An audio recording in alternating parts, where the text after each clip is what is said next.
Olá, pessoal! Oi, gente! Oi, gente! E esse mês de setembro, nós estamos com um tema super legal e uma convidada mais do que especial, doutora Isabela. Doutora Isabela, já vou começar te perguntando. O que nas consultas pediátricas, né? O que deve ser observado do desenvolvimento da criança nas consultas? Responde aí pra gente, conta! Obrigada pelo convite. Bom, eu sempre divido a consulta pediátrica em 3 blocos. O primeiro bloco é aquele que a gente conversa sobre os antecedentes da criança, desde o pré-natal, como foram as condições do parto, como que é a saúde da família. Depois eu parto para avaliação da alimentação, eliminações, vacinas. E também incluo nesse bloco o momento lúdico da criança. Nesse momento, é o momento que eu avalio a criança brincando livre. Depois, normalmente, eu interajo com ela para avaliar a reciprocidade, contato visual, para avaliar a parte motora, as habilidades da comunicação. E depois eu parto para o exame físico formal, no qual eu avalio, além de peso, estatura, avalio também as questões também relacionadas à linguagem, e a parte orgânica, né, de modo geral. Mas eu diria para você que, basicamente, a gente precisa avaliar a parte da linguagem da criança, a gente precisa avaliar a parte motora da criança e a parte cognitiva comportamental. São as 3 esferas principais dessa avaliação. E eu queria saber, para vocês pediatras, especialmente para você, o que é considerado um sinal de alerta no desenvolvimento de uma criança? Certo. Todas as idades, elas possuem alguns marcos de habilidades que a criança precisa ter.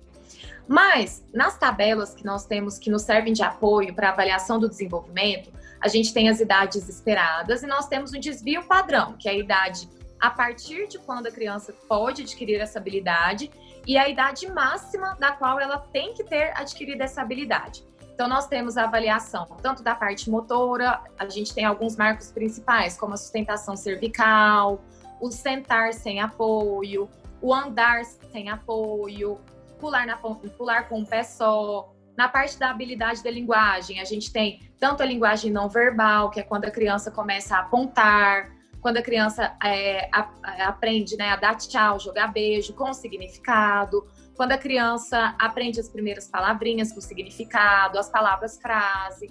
E na parte cognitiva, a gente tem também alguns marcos, tanto na questão de reconhecimento, né, dos membros da família, reconhecimento das partes do corpo humano, das cores, das formas.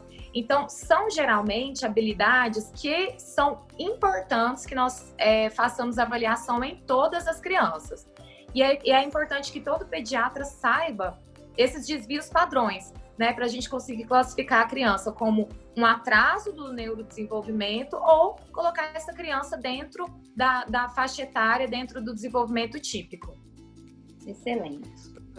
Doutora Isabela, e assim, acho que isso é tão importante, né? Mas e quando acontece de um pai ou uma mãe, enfim, chegar no consultório, chegar na consulta, relatando alguma coisa, né? Tô percebendo isso, tô vendo que isso tá diferente. Como é que você, né? E como é que você acha que os pediatras devem proceder? Como é que funciona isso para vocês? Sim. Amanda, acontecem 2 situações principais. A primeira é quando a gente já está fazendo a avaliação dessa criança e a gente detecta que essa criança tem um atraso no desenvolvimento. Que seja ele motor, de linguagem, cognitivo. O papel do pediatra é sempre aprofundar nessa avaliação e comunicar para a família que ele detectou esse atraso. Não necessariamente a gente precisa oferecer para a família um diagnóstico nesse momento, até porque a avaliação do desenvolvimento é algo muito maior do que simplesmente detectar um atraso em uma consulta. Mas a gente precisa sempre comunicar para a família, a gente precisa oferecer para a família instrumentos de estimulação, profissionais para aprofundar nessa avaliação, quem sabe encaminhar para colegas que sejam psiquiatras da infância, neuropediatras, né? Se o pediatra não tiver tanta experiência nesse tipo de avaliação. Outra situação que acontece com frequência é a família estar em um acompanhamento pediátrico de rotina, o pediatra, às vezes, não avaliar tão a fundo essa avaliação, essa parte do desenvolvimento, mas a família, mesmo assim, procurar uma segunda opinião, porque detecta que a criança tem algo diferente. Muitas vezes, as famílias chegam até nós nem sabendo colocar em palavras o que elas percebem que está diferente. Mas o olhar sensível do pai e da mãe chega e fala: doutora, eu não sei, ele é diferente dos amiguinhos dele. Ou a escola pediu para eu procurar porque ele está com dificuldade nessa habilidade. E aí, quando eu recebo essas situações, o que eu mais prezo nessa primeira consulta é ouvir a família, sem intervenção.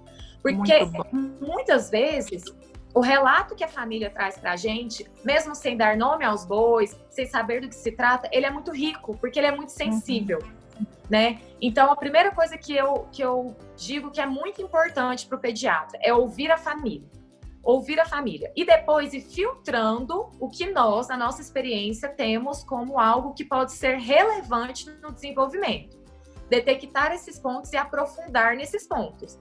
Porque a família, muitas vezes, ela não sabe separar ali o joio do trigo, né? Ela não sabe o que é realmente um atraso ou o que é uma característica normal da idade. Então, a gente aprofunda nessas características, a gente coloca essa criança nas nossas tabelas, nas nossas avaliações formais, e aí a gente dá um feedback para essa família sobre o que nós detectamos, sobre os encaminhamentos, sobre algum tipo de avaliação mais aprofundada que essa criança vai ter que fazer. Eu acho que a grande dica que ficou dessa resposta é: pediatras, escutem as famílias. Então... Doutora Isabela, quando você percebe algo diferente, já fez os encaminhamentos que são necessários, né, em relação à parte médica, como que você procede com essas famílias em relação aos encaminhamentos terapêuticos? Sim. Dentro dos transtornos do neurodesenvolvimento, a gente tem uma gama de particularidades. Como eu trabalho e tenho bastante experiência nessa parte, eu consigo fazer uma primeira avaliação bem completa, muitas vezes até divido a primeira consulta em 2 momentos, porque é muita informação e são avaliações mais longas. Eu prezo muito para avaliar a criança livre também, e depois com a minha intervenção. E aí eu sempre sugiro que as famílias comecem, na maioria das situações, com uma avaliação global, né? Porque senão eu simplesmente viro para a família e falo: olha, você precisa procurar uma psicóloga, você precisa procurar uma fono. E muitas vezes a família fica perdida diante disso, né? Que tipo de fono, que tipo de psicóloga, que tipo de musicoterapeuta, que tipo de terapeuta ocupacional.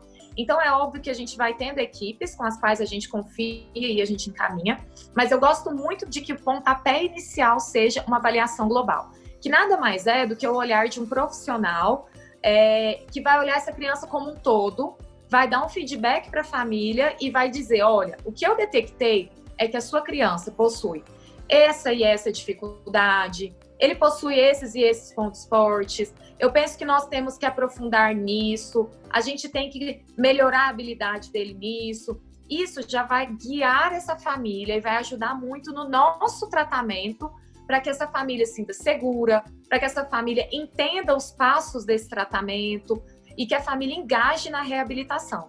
Então, esse olhar global é algo que eu prezo muito e eu recomendo muito para as famílias. Então, outra coisa que eu acho extremamente importante é o profissional pediatra ou neuropediatra, ele ter um contato direto com essa equipe transdisciplinar, essa equipe multidisciplinar, porque a gente precisa de uma avaliação constante dessa criança, né?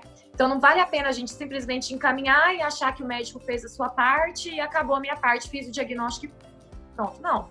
A gente faz parte tanto do diagnóstico quanto do segmento. São olhares diferentes e são funções diferentes dentro do mesmo tratamento. Cada profissional com o seu papel. Excelente. Bom, pessoal, eu tenho o privilégio de trabalhar junto com a doutora Isabela, né, de ter uma amizade com ela, e acredito que vocês puderam usufruir aí um pouquinho do conhecimento, da doçura e da competência dessa médica maravilhosa, que as crianças têm o privilégio de tê-las. Doutora Isabela, muito obrigada pela sua participação, pela sua disponibilidade, por compartilhar conhecimento com a gente. Pessoal, sigam a doutora Isabela nas suas redes sociais. Confirma para mim, por favor, qual que é, doutora Isabela? Meu Instagram é Isabela, com S2Ls, Santiago.pediatra. E eu agradeço muito a oportunidade. Amanda, Maria Paula, Fala Gigi é um projeto que eu adoro, eu participo ali sempre assistindo e fiquei muito honrada com o convite. Nossa, Pessoal, comentem, deixem suas dúvidas aqui também, viu? Qualquer coisa que deixarem, doutora Isabela vem e responde. Pode deixar. tchau, tchau, pessoal. Até a próxima. Tchau, tchau.